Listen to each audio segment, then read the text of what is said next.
I want you to picture a really specific and frankly uncomfortable moment. It's Tuesday morning, maybe 10:00 a.m. You've had coffee, but it's not working because your heart is just, hammering. You're at your desk just staring at your boss's closed door. You're not in trouble. You haven't messed anything up. You're just about to do something that for so many people feels, I don't know, almost physically dangerous. You're going to ask for a raise. The dreaded money talk. It's so weird, isn't it? I mean, we're competent adults all year long. We handle big projects, manage teams. But the second we have to talk about our own value, we turn into nervous teenagers asking for the car keys. Mm-hmm. Why is that? Well, it's the vulnerability of it all. It's a moment of pure judgment. Yeah. You're literally walking into a room and saying, here's what I believe I am worth. And you're giving someone else the power to look you in the eye and say, no, I disagree. Oof. That's a primal fear. It's rejection mixed with, your own financial survival. And nobody teaches you how to do it. That's the other part. Yeah. We learn all this complex stuff at school, but there's no class for this. Yeah. So most people they kind of wing it. They do. They walk in, hope for the best, hope the boss is in a good mood. Right. Which is precisely why it so often fails. Or, you get a tiny cost of living bump and you're told you should be grateful. The reality, and this is what we're really getting into today, is that a raise isn't about hope. It isn't a favor. It's a business transaction. It is a business transaction. Right, and if you start treating it that way, a lot of the fear it gets replaced by strategy. And that is the whole mission of today's deep dive. We are looking at this classic business English lesson. It's BEP 147 if you want to follow along. And it's a case study. It follows this one employee, Ryan, a salesman at a company called Pylon, in his negotiation with his boss, Jacob. And it's so much more than a language lesson. It's a masterclass in strategy. Yeah, it really is. It's designed to move you from, say, hoping for a raise to building a case for a raise. And those are two totally different mindsets. Building a case. I like that. It sounds like we're preparing for court. In a way, you are. You're the lead prosecutor for your own bank account. And the first thing this source material makes crystal clear, and this is where most people fail right out of the gate, is that the trial doesn't start when you walk through that door. Right. If you're walking in to start the conversation, you're already behind. You're already too late. Exactly. The outcome is pretty much decided by what the source calls the pre-game strategy. So all the work happens before you even knock on the door. Days before, maybe even weeks. Okay, let's unpack this pregame, because I think I'm guilty of the opposite. You wake up, feel a little bold, and just decide today's the day. But the source says rule number 1 is what? Making a list. A physical list, yes. Yeah. You have to quantify your achievements. And I really want to stress that word. Quantify. So it's not enough to just say, I worked really hard this year. Working hard is, it's meaningless in a negotiation. Mm-hmm. It's completely subjective. Right. Your idea of hard work could be answering emails at midnight. Your boss's idea could be something totally different. So if you just rely on this vague idea of hard work, you're asking the boss to rely on his memory, his feelings. That's not a strategy. So you need data. Like Ryan, the guy in the case study. Exactly. He brings data. Okay, let me play devil's advocate for a second. Ryan's a salesman. That's easy, right? Mm-hmm. He can say, I sold X number of units.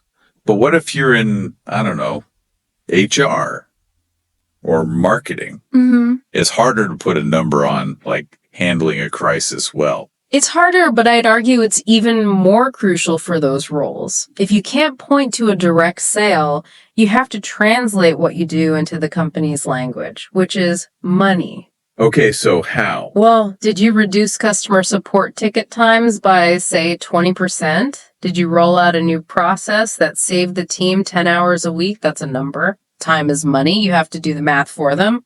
So you have to be the translator. You can't just expect them to connect the dots. Yeah. You are managing the narrative. But then there's a second piece to this preparation that I thought was, well, a little funny. A blast from the past. Oh, you mean the library? The library. I honestly laughed when I read that. The source says to check industry salary averages online, which, okay, standard practice. But then it literally says checking at the library. I just get this image of someone whispering to a librarian, excuse me, where's this section on mid-level industrial wages? It definitely shows its age a little, but hang on, let's not, throw the baby out with the bathwater here. Okay. The medium, the library, is outdated, sure, but the principle behind it is absolutely timeless, and it's one that most people ignore. And the principle is just knowing the market rate for your job. It's about information leverage. Think about it. Most people, they pick a number for their raise based on what they need. My rent went up, my car payment. Right. I need 10% more. That is completely irrelevant to the business. Your boss doesn't care about your rent. Not in a financial sense, no. But if you walk in and say, look, I've done my research, the market average for this role with my level of experience is X, you completely change the conversation. It's not about what you need anymore. No, it's about market correction. You're anchoring the entire discussion in objective data. Anchoring. That's a powerful word. It's classic negotiation. If you don't bring a number, the default anchor is your current salary. But if you bring market data, you drop a new anchor.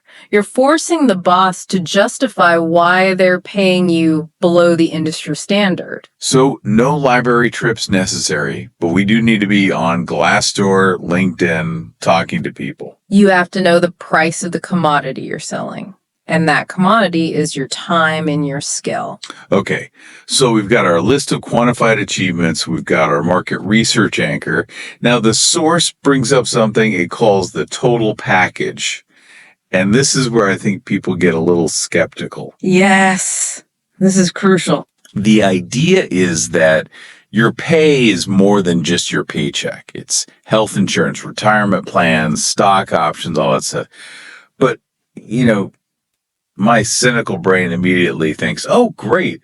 This is how they avoid giving me actual money. I get it. It can feel like a consolation prize. We can't give you a raise, but here's a slightly better dental plan. Exactly. But if we look at it through a purely financial lens, it's actually about, let's call it wealth efficiency. Wealth efficiency. Okay, explain that. Think of it this way. If you get a $5,000 raise after taxes, you might only see, $3,500 of it. Right.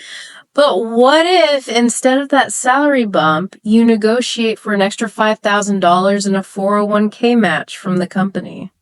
Or stock options? That goes in pre-tax? That's pre-tax money that grows over time. Or what about an extra week of paid vacation? I mean, what's your time worth? For some people, that extra week off is way more valuable to their quality of life than a small bump in their take-home pay. So the total package isn't a distraction. It's a menu of different ways to get paid. And it gives you flexibility. It's a huge advantage. If the boss comes back and says, look, my hands are tied, the salary budget is frozen, you don't have to just walk away defeated. You can pivot. You pivot. Okay, I understand. If salary is off the table, let's talk about my bonus structure. Let's talk about stock options. It keeps the negotiation moving forward. It's having a plan B, a plan C, and a plan D ready to go. Yeah. Okay, preparation is done. Now, the scary part, we actually have to walk into Jacob's office. Section 2. The approach. Ryan walks in, he sits down. And this right here is where I would probably blow it. When I get nervous, I either get defensive, like, hey, you better pay me or I'm out of here vibe. Or I go the other way and I'm super apologetic. So sorry to bother you with this. Both are total disasters. One is a threat. The other is a sign of weakness. So what does Ryan do? He does something very specific that I have to admit I didn't see coming. He starts by saying he's happy with his job. He explicitly states his job satisfaction. And my first thought was, dude, what are you doing? You just gave away all your leverage. Why do you think that? Well, isn't the unspoken threat of leaving your only real power? If you tell your boss, I love it here, I have no plans to go anywhere, doesn't he just think, great, I don't have to pay him more to keep him? That's the common wisdom, but it's actually not how good negotiation works. Think about it from the boss's perspective. If you walk in hinting you might leave, you've just become a flight risk. Which is good, isn't it? That creates urgency. It creates fear, maybe, but it also breaks trust. The conversation immediately turns into a hostage situation. Give me the money or the employee walks. Jacob might pay you in the short term, but you can bet he's already thinking about finding your replacement. Oh, that's a dark but very real point. But by saying, I'm happy, I want to stay, Ryan is framing the entire thing as a partnership. Yeah. He's saying, I am on your team. I'm a loyal asset. I just think the terms of our partnership need to be updated to reflect my current value. It totally disarms the boss. It lowers the temperature in the room. Exactly. It creates psychological safety. Now, Jacob, the boss, isn't fighting against Ryan. He's solving a problem with Ryan. And the problem is, how do we properly compensate this valuable, loyal person? Okay, I'm sold. But Ryan doesn't just stay in that happy mode. He pivots pretty quickly to his evidence. He brings out the big guns. Specifics. He mentions a client by name, Alliance Builders. He doesn't just say, I have good relationships with my clients. He says, I manage the